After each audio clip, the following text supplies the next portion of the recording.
하나님 말씀 봉독합니다. 하박국서 제2장 12절로 17절입니다. 선지자가 이르되 여호와 나의 하나님 나의 거룩한 이시여 주께서는 만세전부터 계시지 아니하시니까 우리가 사망에 이르지 아니하리이다.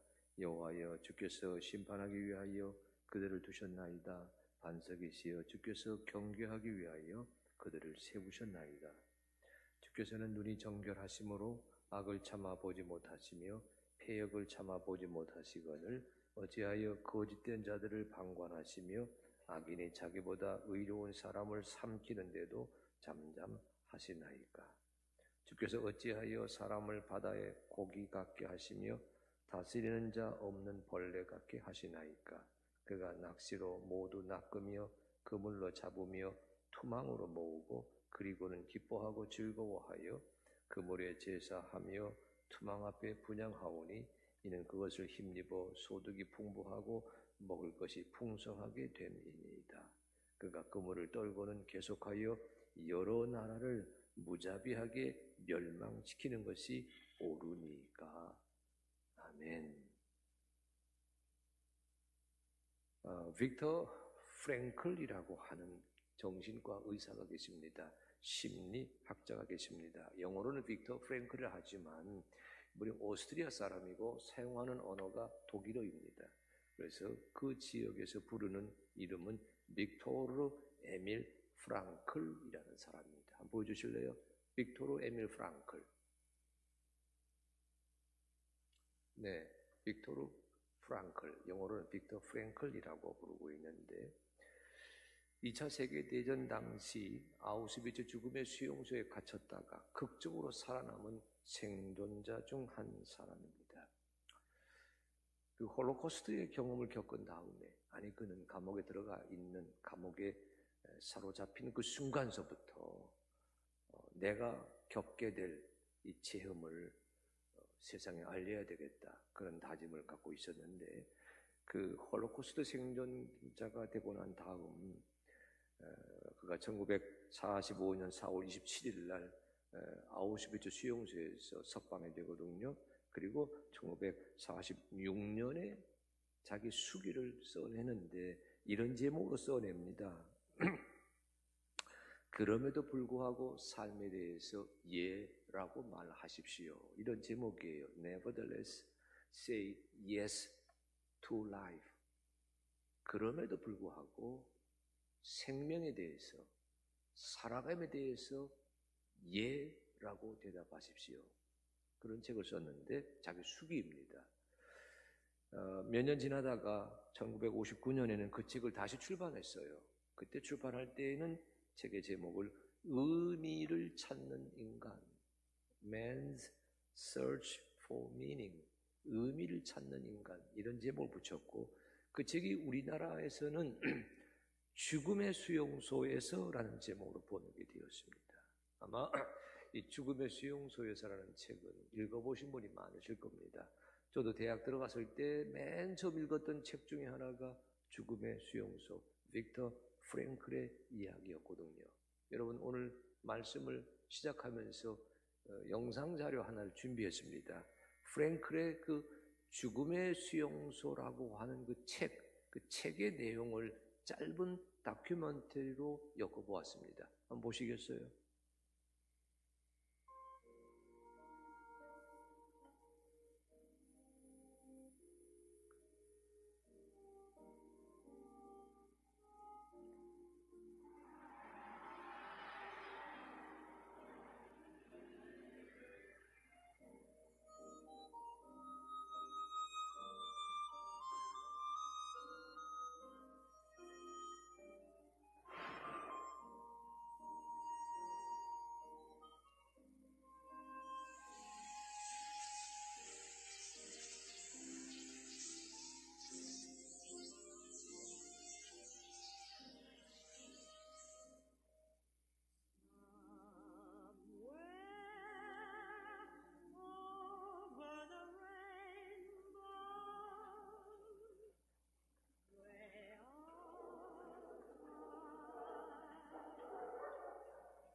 네, 빅터 프랭클은 나치가 오스트리아를 점령하기 전부터 이미 명성을 날리던 정신과 의사였습니다. 나치에게 붙잡혔어요. 유대인이기 때문에 죽음의 수용소에 갇히게 됩니다. 여러분 그 자료 화면에서 보셨겠지만 저 자료 화면은 아우슈비츠를 중심으로 한 유대 포로 수용소에 갇혔던 유대인들의 삶을 다큐멘터리식으로 찍었던 그 필름인데 그걸 그가 냈던 그 죽음의 수용소라고 하는 책에 맞추어서 재구성했거든요.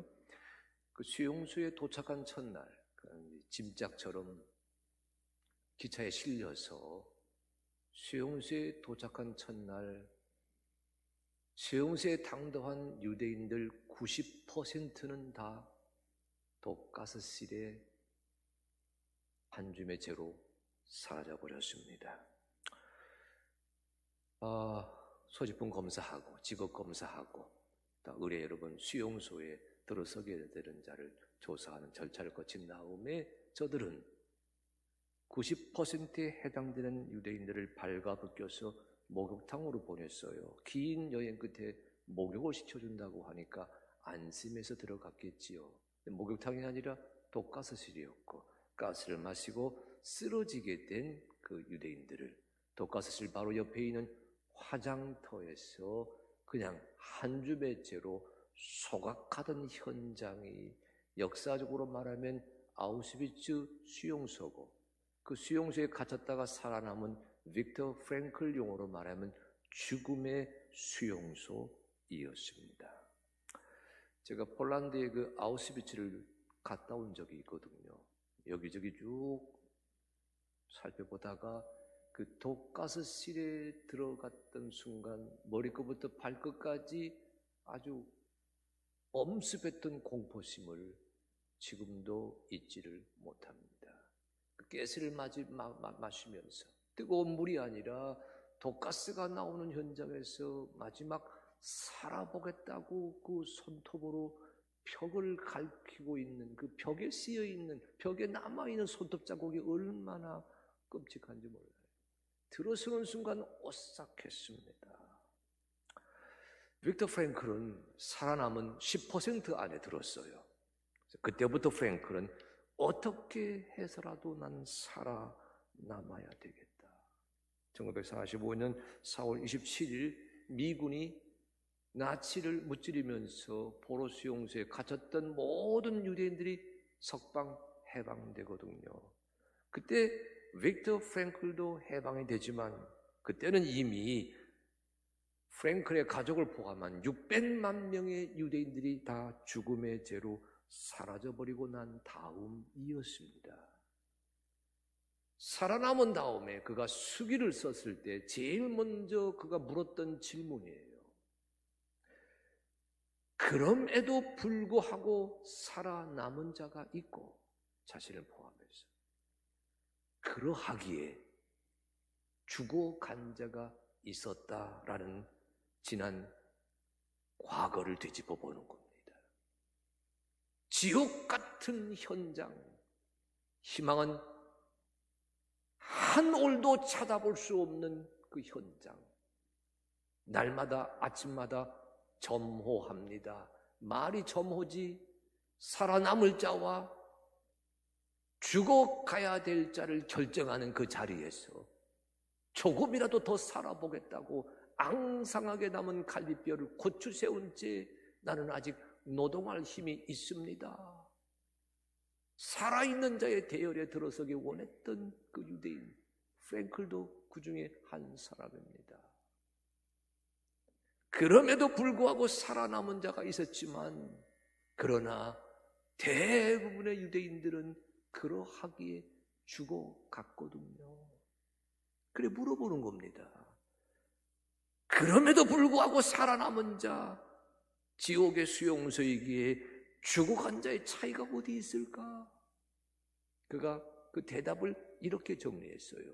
한마디로 이런 단어였습니다. 보여주실래요?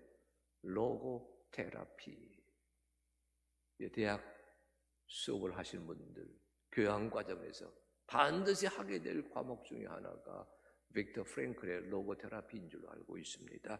저 말의 의미는요, 직역하게 되면 의미요법입니다. 로고라고 하는 걸 우리말로 의미로 번역했고, 테라피, 여러분, 이 테라피가 요법이고 치료거든요. 의미요법 이렇게 번역했는데, 쉽게 풀어 얘기하게 되면 로고테라피는 이런 뜻입니다. 고통을 견디게 해주는 의미의 힘, 그런 뜻이에요. 고통을 견디게 해주는 의미. 이 로고테라피라고 하는 이 단어를 가지고, 낱말을 가지고 이 아우슈비츠 생존자였던 빅터 프랭클이 온 세상 사람들에게 충고합니다. 어떤 상황에서도 희망의 끈을 놓지 마십시오. 삶의 의미만 찾는다면, 내가 살아야 될 의미만 잃지 않는다면 상처를, 질병을, 고통을 반드시 이겨낼 것입니다. 로고테라피로 빅터 프랭클은 살아남은 자의 고백을 진하게 하였습니다. 여러분, 우리가 오늘 하박국서 말씀을 읽을 차례인데요, 이 삶의 의미를 물었던 원조는 선지자 하박국입니다. 빅터 프랭클이라고 하는 걸출한 정신과 의사, 끔찍한 죽음의 경험을 하고 난 다음에 했던 말, 그 말의 원조는 선지자 하박국이에요. 하박국서가 바로 그런 세상을 우리에게 가르쳐 주고 있습니다. 말씀의 배경은 여기 하박국 1장 6절에서는 갈대아 사람이라 그렇게 부르고 있는데, 이 갈대아 사람이 바벨로니아 군대를 가리킵니다. 이 바벨론 제국의 군대가 온 세상을 끔찍하게, 무참하게 살상하면서 지배하던 시절입니다. 주전 612년 아수르의 니느웨를 무참하게 살상했어요. 요새를 몰아서 당시에 강국이던 애굽의 군대를 갈그미스라고 하는 곳에서 만났는데 크게 무찔러 버립니다.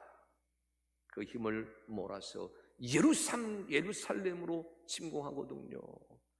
예루살렘의 많은 사람들, 왕도 포로로 잡고 많은 사람들을 살해하고 무참하게 꿰어서 마치 사람들이 고기를 낚듯이 낚고 꿰고 잡아서 끔찍한 모습으로 데리고 갔던 그 군국주의의 대명사 바벨론, 그 바벨론이 설치던 그 시대가 선지자 하박국의 시대입니다. 그러니까 오늘날의 용어로 말하면 바벨론 군대는 나치에 해당이 되지요.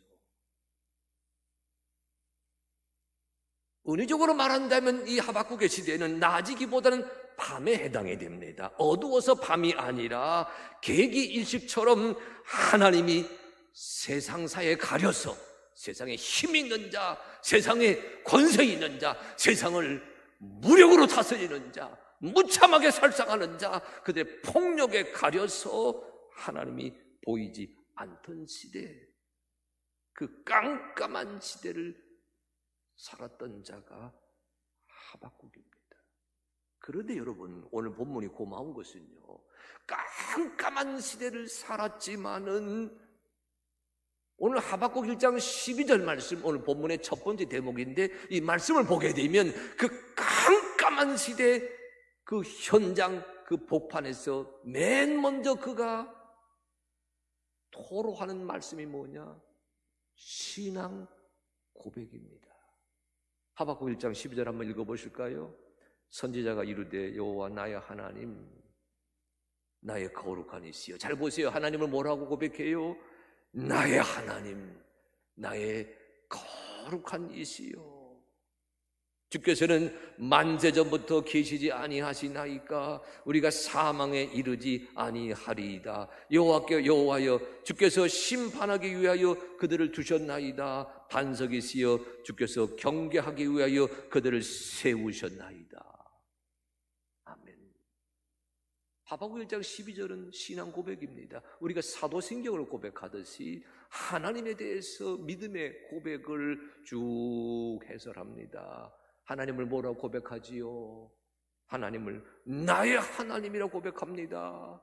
거룩하신이라고 고백합니다. 반석의 주님이라고 고백합니다. 예적부터 오늘까지 영원히 살아계시는 임마누엘 주님이라고 고백합니다. 그 하나님의 세상을 공의로 다스리신다고 하는 것을 간증합니다. 그러면서 말합니다. 그 공의의 하나님이 계시기에 우리는 결코 망하지 아니할 것입니다. 나는 결코 죽지 아니할 것입니다. 나는 결코 쓰러지지 아니할 것입니다. 이런 신앙 고백이 하박국 1장 12절 말씀이에요. 편안한 시대에 했던 고백 아닙니다. 어려운 시대, 평강을 누리던 때에 했던 고백 아닙니다. 믿음으로 살아가는 자들이 세상 군주에 의해서 무참하게 살상당하던 시절에 그의 입에서 나오는 고백입니다.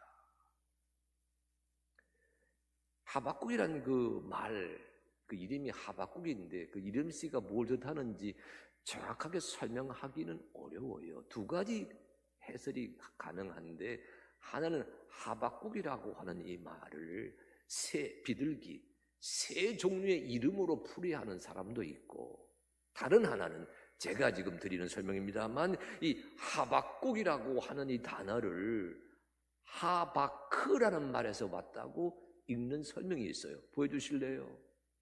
하바크에서 하박국이 왔다고 읽는다면 이런 뜻이 됩니다. 하바크라고 하는 말은요, 안다, 품다, 돌보다 그런 뜻입니다.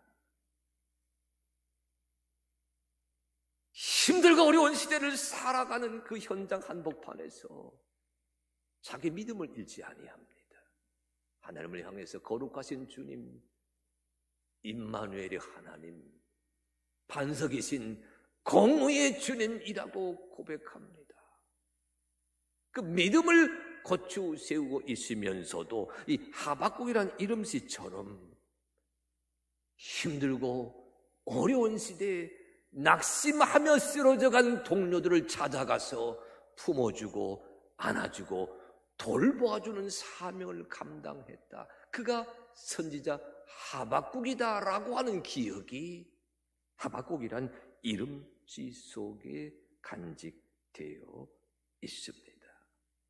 그러니까 여러분, 하박국을 오늘 이 아침에 만나셨을 때에 선지자 하박국에게 있는 두 개의 이미지를 품으셔야 됩니다. 하나는 그럼에도 불구하고 믿음을 고백하면서 어려운 시대를 헤쳐가는 신앙인의 장한 모습이 본문에 풀어져 있고, 다른 한편에서는 하박국이란 그 이름씨답게 나 혼자서도 하나님 믿기도 쉽지 않은 시대이지만 그럼에도 불구하고 형제를 찾아갑니다. 자매를 찾아갑니다. 가족을 찾아갑니다. 낙심한 자 찾아갑니다. 병든 자 찾아갑니다. 상처받는 자 찾아갑니다. 무너진 자 찾아갑니다. 찾아가서 주 예수 그리스도의 이름으로 안아주고 품어주고 돌보아주는 자. 두 개의 이미지가 선지자 하박국 그의 신앙 고백과 그의 이름씨 안에 새겨져 있는 것을 이 아침에 주목하셔야 됩니다. 저는 이 하박국의 모습을요, 여러분 우리가 다 잘 아는 히브리서 11장 말씀에 견주어 설명하려고 그래요. 히브리서 11장에 뭐가 나오지요? 믿음으로 산 사람들의 그 명단, 목록, 리스트가 나오지 않습니까? 그 리스트 맨 끝에 가면 이런 말씀이 있어요. 히브리서 11장 33절과 34절입니다. 그들은 믿음으로 나라들을 이기기도 하며 의를 행하기도 하며 약속을 받기도 하며 사자들의 입을 막기도 하며 불의 새벽을 멸하기도 하며 칼날을 피하기도 하며 연약한 가운데서 강하게 되기도 하며 전쟁에 용감하게 되어 이방 사람들의 진을 물리치기도 하며. 아멘. 여러분, 여기 그들은이라고 되어 있는 이 단어는 사실을 저는 하박국으로 읽습니다. 하박국은 이기기도 하고 의를 행하기도 하고 약속을 받기도 하고 사자의 입을 막기도 하고 전쟁에 용감하게 되어 이방 사람의 진을 물리치는 믿음으로 산 사람이었다. 그런 해석으로 하박국을 풀이할 수가 있습니다. 그런데 여러분, 이 하박국의 말씀을 듣고서 히브리서 11장 33절 읽는 사랑하는 성도들, 여기 그들이라고 하는 이 단어에다가 자기 이름을 한번 넣어보시기 바랍니다. 오늘 말씀을 듣는 우리 본당에서, 샬롬 예배실에서, 유튜브 영상 앞에서 예배하는 사랑하는 성도 여러분, 그 그들이라고 하는 단어에다가 내 이름을 넣고서 한번 읽어보시기를 바랍니다. 같이 읽습니다. 자, 시작! 왕대의 일은 믿음으로 나라들을 이기기도 하며 의를 행하기도 하며 약속을 받기도 하며 사자들의 입을 막기도 하며 불의 세력을 멸하기도 하며 칼날을 피하기도 하며 연약한 가운데에서 강하게 되기도 하며 전쟁에 용감하게 되어 이방 사람들의 진을 물리치기도 하며, 믿음으로 산 사람들의 명단에 하박국이 올라가듯이 오늘 3부 예배 말씀 듣고 깨우치는 성도 한 사람 한 사람 이름이 이 명단 안에 들어서게 되기를 간절히 축복합니다. 코로나19 시대 모두가 어렵다고 말하는 이 현장 한복판에서 그럼에도 불구하고 하나님은 나의 주님이십니다. 하나님은 내 생명이십니다. 나는 하나님의 계시기에 살아가는 인생입니다. 삶의 의미를 신앙 고백으로 고쳐 세우시기를 축복합니다. 왜 살아갑니까? 왜 일하십니까? 왜 땀 흘려 희생하십니까? 주님의 나라를 세우기 위해서 일합니다. 하나님의 영광 드러내기 위해서 일합니다. 주님 살아계심을, 십자가의 사랑이 온 세상의 해답이라고 하는 것을 드러내기 위해서 나는 오늘도 직장 생활합니다. 삶의 의미가 하나님에게 있다고 하는 간증이 여러분의 고백되시기를 간절히 축복합니다.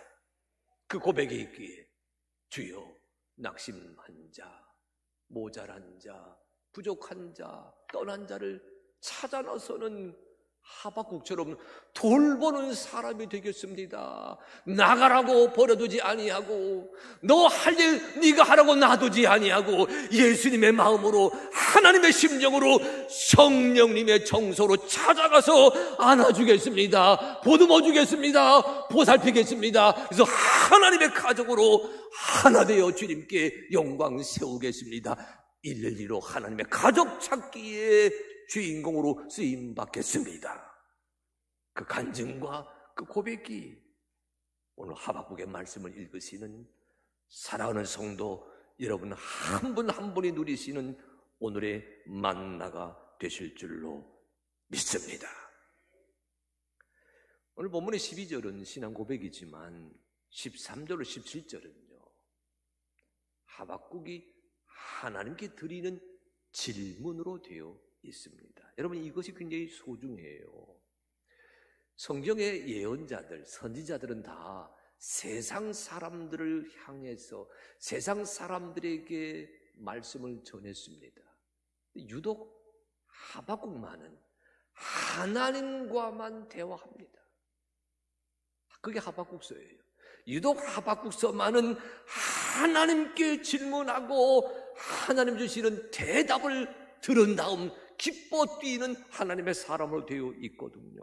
오늘 본문 13, 17절이 하박국이 하나님에게 드리는 질문입니다. 여러분 13, 17절 아까 이제 읽어보시는데 우선 13절과 14절 한번 같이 읽어봅니다. 13절 1장 13절 주께서는 눈이 정결하심으로 악을 참아보지 못하시며 패역을 참아보지 못하시거늘 어찌하여 거짓된 자들을 방관하시며 악인이 자기보다 의로운 사람을 삼키는데도 잠잠하시나이까. 어찌하여? 하나님께 질문을 던집니다. 주님은 공의로우신 주님으로 제가 믿고 고백하고 선포합니다. 근데 어찌해서 주님이 지금 주님의 회초리로 들어 사용하신다고 하시지만 그 악한 자들이 저다지도 날뛰는 것을 보고만 계시겠습니까? 세상 중에는 신앙 고백하는 사람이고요, 현실에서는 낙심한 자, 연약한 자 찾아가서 믿음으로 위로하고 돌보는 신앙의 주인공이지만 홀로 있는 시간에는 하나님에게 질문합니다. 기도하면서. 이게 신앙인이에요. 직장생활 합니다. 아내 앞에서, 남편 앞에서, 자녀들 앞에서, 손주들 앞에서, 친구들 앞에서 나는 신앙 고백합니다. 그리스도 예수가 내 생명의 구주라고 하는 것을 신앙 고백합니다. 그 믿음의 간증, 믿음의 감사가 있어서 병든 자, 상처받은 자, 무너진 자 찾아가서 위로합니다. 함께 신앙생활을 하자고. 그러나 새벽에 혼자 기도하는 시간,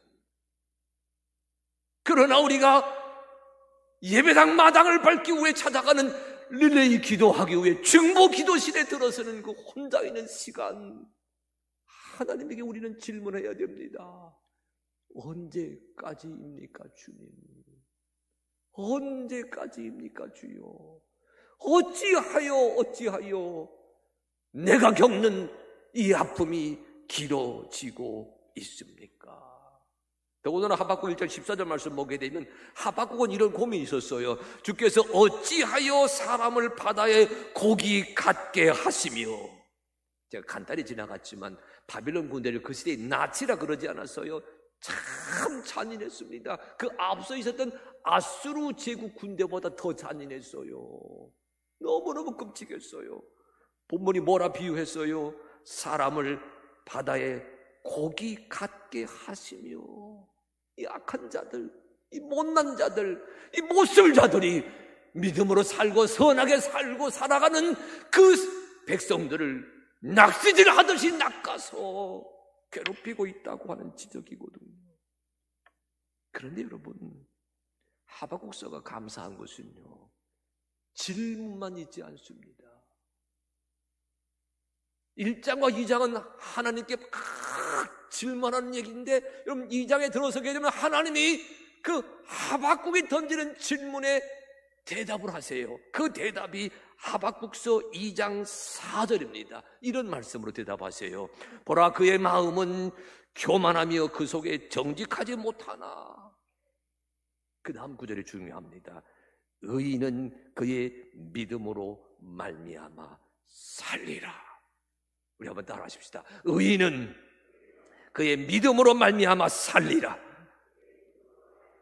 예, 의인은 그의 믿음으로 말미암아 살리라. 어찌하여 언제까지입니까? 하나님에게 묻고 있던 그 하박국에게 하나님이 들려주시는 대답이에요. 의인은 그 믿음으로 말미암아 살리라. 저는 이 질문과 대답을 이런 기호로 바꾸고 보았습니다. 보여주실래요? 예, 여러분, 저게 무슨 표 같아요? 우리 3부 예배 오신 분들 참 감사합니다. 2부 예배 때는 저게 뜨지 않아가지고 손으로 그렸거든요. 그게 무슨 소리가 그랬어요. 2부 예배 드신 분 다시 3부 예배 다시 시청하셔가지고 저 그림 보시기 바랍니다. 한번 따라 하십시오. 물음 느낌표. 예, 물음표와 느낌표가 함께 갑니다. 어떤 의미예요? 묻고 난 다음에 대답하신 것이 아니라, 물음표와 느낌표가 여러분 그림 속에 같이 존재하잖아요. 동시적이에요. 그래서 물음 느낌표. 하나님에게 물었더니 하나님이 대답하셨습니다. 여러분의 신앙생활의 물음표가 느낌표로 동시에 이루어지는 은혜를 체험하시기를 축복합니다. 지금 물음 느낌표를 전 이렇게 읽어보려고 그래요. 한번 따라 하십시오. 어찌하여. 이거 물음표예요. 그게 어찌하여. 느낌표입니다. 따라서 하세요. 샬롬을 따라서 하세요. 유튜브 따라서 하세요. 그게 느낌표가 그 모양입니까? 물음표는 올라가야 되고 느낌표는 가슴에 탁 담겨야 되고. 여러분, 물음 느낌표의 은혜를 누려가시는 사랑하는 성도 되시기를 간절히 축복합니다. 여러분, 질문한다고 해서 신앙에 시험 들었다 그리 단정하지 마세요. 때로는 기도하는 중에, 찬양하는 중에 하나님께 드리는 그 질문은 우리에게 주시는 하나님의 은혜, 그 느낌표의 은혜를 받게 하는 마중물로 역사합니다. 무엇을 느꼈어요? 하박구가 너 선지자야. 의인은 믿음으로 산다. 예, 벌어서 사는 것이 아니고 이겨서 사는 것이 아니고 승리해서 사는 것이 아니라 믿음으로 산다. 그럼에도 불구하고 믿음으로 살아가는 그 역사, 그 감격, 그 은혜가 오늘 산부 예배 드리시는 성도들 한 분 한 분이 임하게 되시기를 간절히 축복합니다.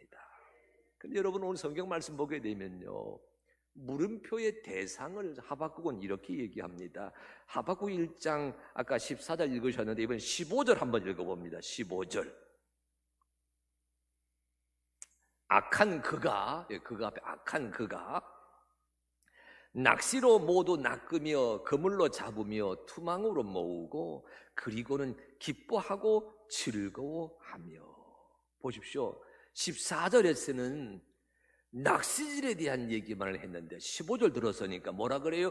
낚시로 모두 낚으며 그물로 잡으며 투망으로 모으고. 여러분 잘 보세요.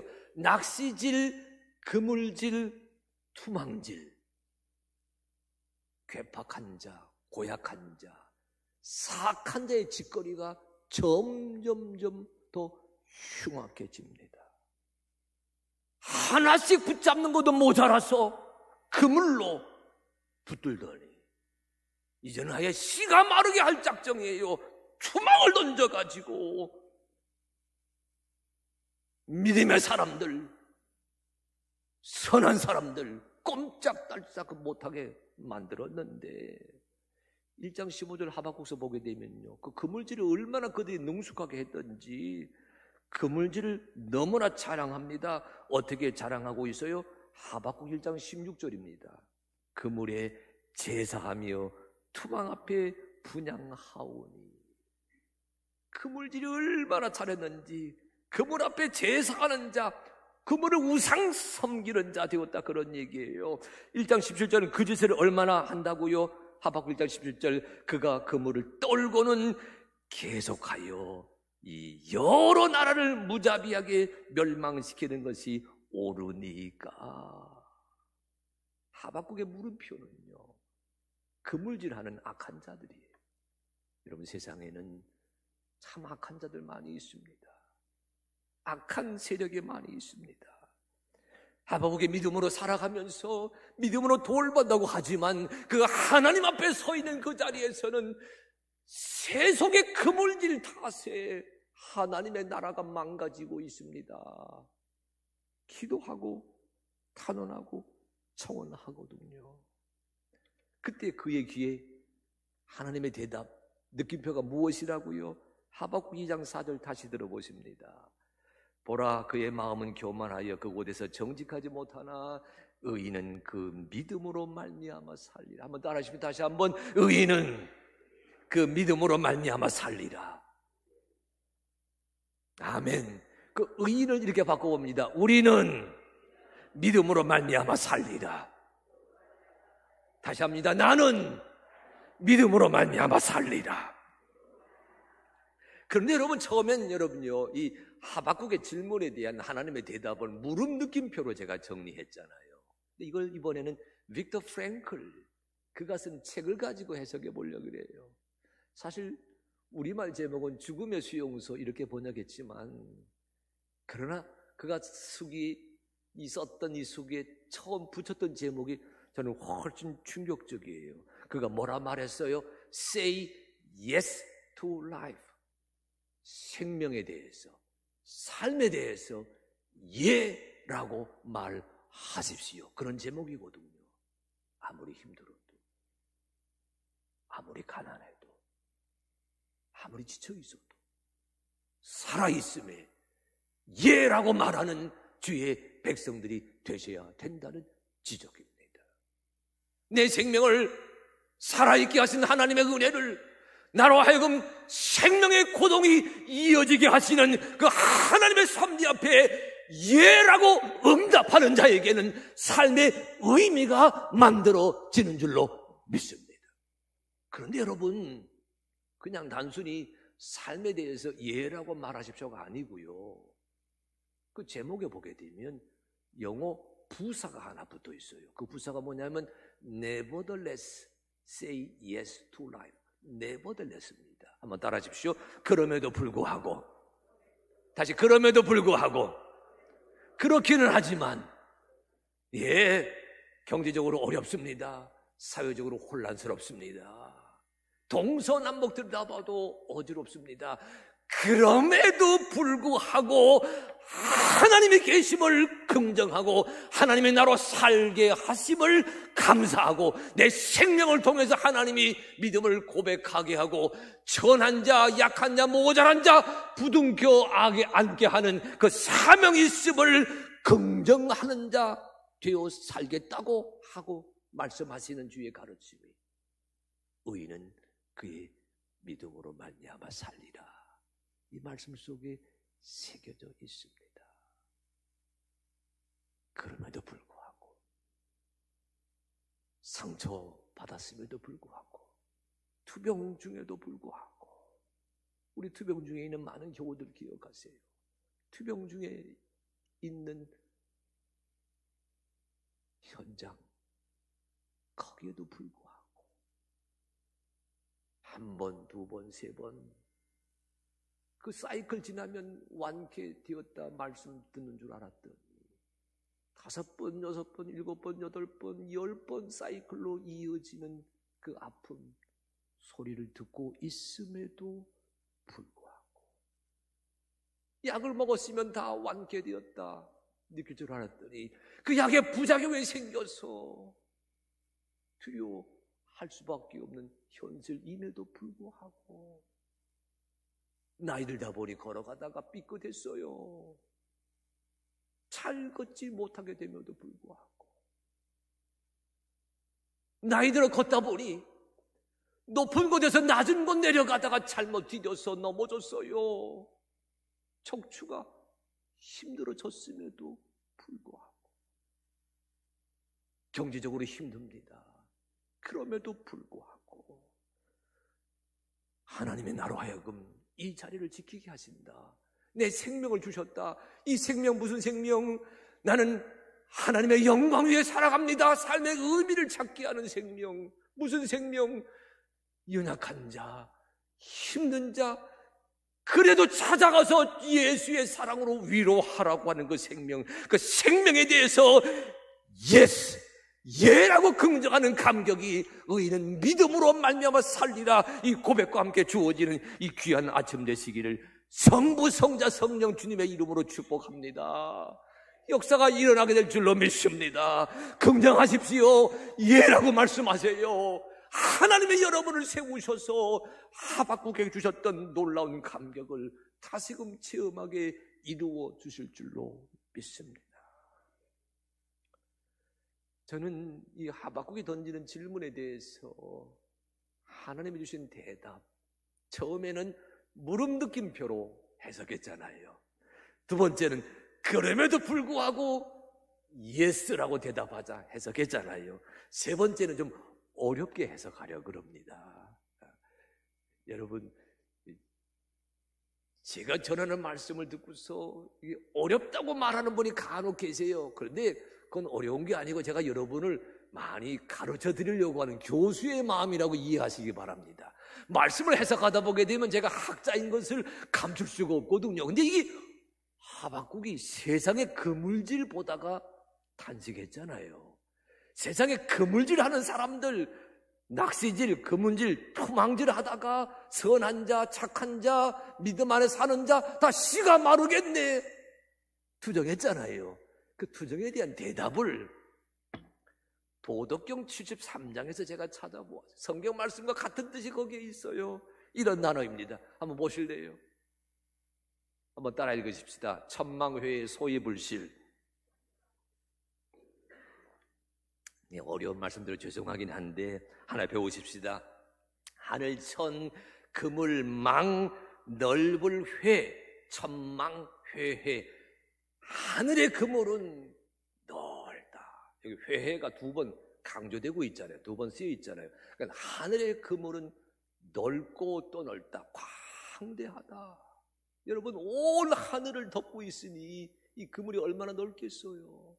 저는 이 천망의 하늘천의 천자를요, 하늘천으로 읽지 아니하고 하나님 천으로 읽습니다. 하나님의 그물, 온 세상을 공의로 다스리시며 자비로 품어주시는 하나님의 그물은 너무너무 광대하다. 온 세상을 덮고 있으니까. 근데 그 다음 구절, 다시 그 다음 구절. 자, 여기 소이불실, 소자는요, 트일 소자예요. 여러분, 그물 보시게 되면 뭐가 있어요? 그물망이 있잖아요. 그물망이 어떻게 되어 있어요? 튀어 있잖아요. 여러분, 검색창 혹시 보시게 되면 대부분의 검색창은 이 천망회 소위 불씨를 이렇게 번역해 이렇게 옮겨 놓았을 겁니다. 하늘의 그물은 광대하고 광대하지만 어설퍼요. 튀어 있으니까.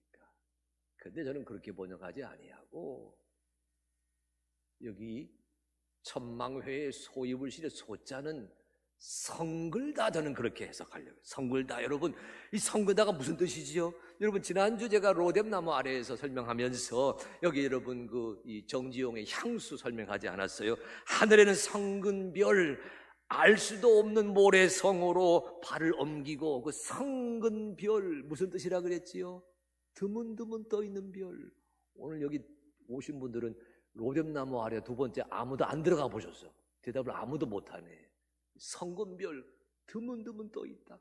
하나님의 그물은 넓고 넓지만 온 세상을 다 관장하기에 성근 것처럼 보이지만 그 다음 구절이에요. 아니 불 이를 실, 잃어버리는 것이, 놓치는 것이 결코 하나도 없습니다. 주여, 언제까지입니까? 주여, 왜 그렇습니까? 주여, 어째 그렇습니까? 언제까지 악한 자들이 하나님의 사람을 구박하는 모습을 보고 있어야만 되겠습니까? 묻고 질문하던 하박국에게 하나님이 의인은 그의 믿음으로 말미암아 살리라. 무슨 뜻이에요? 하나님의 그물은 광대해서 성근 것처럼 보이지만 너 하나님의 사람아, 이 하나님의 그물이 공의로운 그물이기에 사악한 자, 못된 자, 못난 자 결코 그냥 두지 않는다라는 말씀으로 들어야 될 줄로 믿습니다. 그러니까 무슨 뜻이에요? 하나님이 지키신다. 하나님이 다스리신다. 하나님이 인도하신다. 여러분, 의인은 그의 믿음으로 말미암아 살리라. 무슨 뜻이에요? 하나님이 너 권사님, 너 장로님, 너 집사님, 우리 청년들 여러분의 삶의 현장에서 하나님이 지키시고 다스리시고 인도하시고 돌보시고 품어주신다고 하는 그 고백이 의인은 그 믿음으로 말미암아 살리라 라는 말씀 속에 들어있는 줄로 믿습니다. 코로나19 시대입니다. 그러나 고백하십시다. 믿음으로 살아간다고 고백하는 이 시대의 하박국 같은 그리스도인이 있는 자리, 우리 현실은, 우리 세상은 오늘도 하나님이 역사하시는 일터가 됩니다. 그 믿음, 그 고백 가지고 한 주간 승리하시는 사랑하는 성도 여러분 되시기를 간절히 축복합니다.